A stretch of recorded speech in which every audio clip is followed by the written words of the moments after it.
I was in the Northern Rivers last month to listen to stories from the front lines of those affected by the floods in February 2022, and I was joined by Greens candidate for Richmond, Mandy Nolan, and Byron Bay local councillor Duncan Day. And I'm sad to report that 18 months down the track, it is obvious that both the state and federal governments have failed to support residents in distress. Many homes remain unlivable, and many more are still damaged, and people are still struggling and suffering. Housing programs such as the pods, which were meant to be temporary, are not only still being utilized by residents, but they are in fact full. Due to high demand, pod villages in the Northern Rivers are currently at capacity with long waiting lists.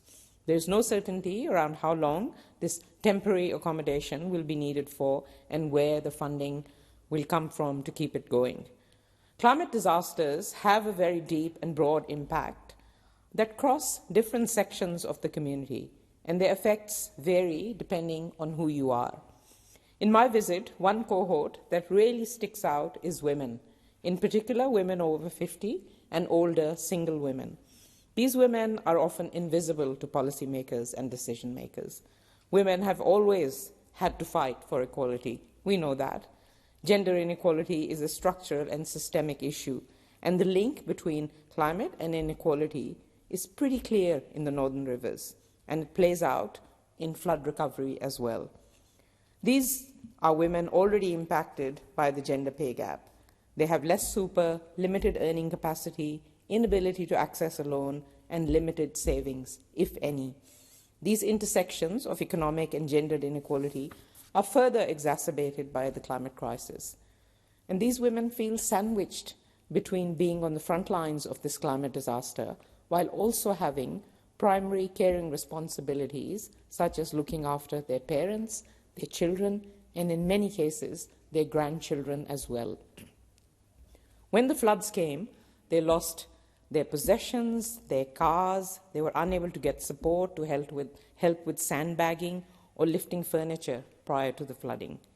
Many have moved from one rental accommodation to another many times over. So many impacted by the Northern Rivers floods are still not back in their homes, unable to return due to the damage caused by these floods. They told me about the hoops they have to jump through to get repairs done, the endless online forms, or the exhausting appeals processes they've had to do for insurance companies, for instance. Repairs aside, there's an even bigger problem they're contending with.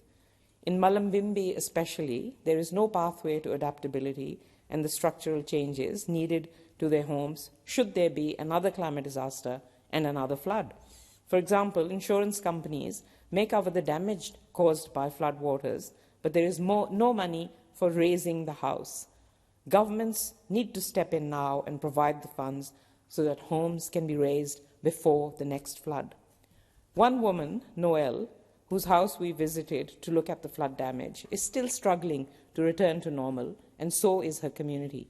She told us about the difficulties of navigating the insurance claim system, the distress and trauma from this, of paying rates and perhaps even insurance for a home that they are unable to live in, of many women navigating health issues from menopause, breast cancer, anxiety, and COVID, while suffering from the flood impacts. They are calling on the federal government to step in and to invest in communities.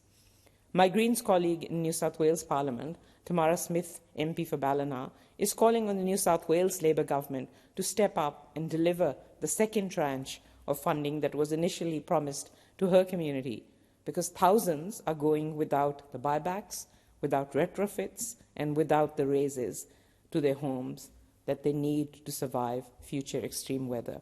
While communities are staring down the barrel of more devastation and climate-induced disasters, Labour governments are continuing to subsidize climate-wrecking coal and gas projects to the tune of billions of dollars, which will make future disasters even worse. But where is the funding and the support for those who are being hit by the aftermath of these terrible decisions? How long will they have to wait? They are sick and tired of waiting. I implore you to listen to the community and to women like Noelle. It is time to act now.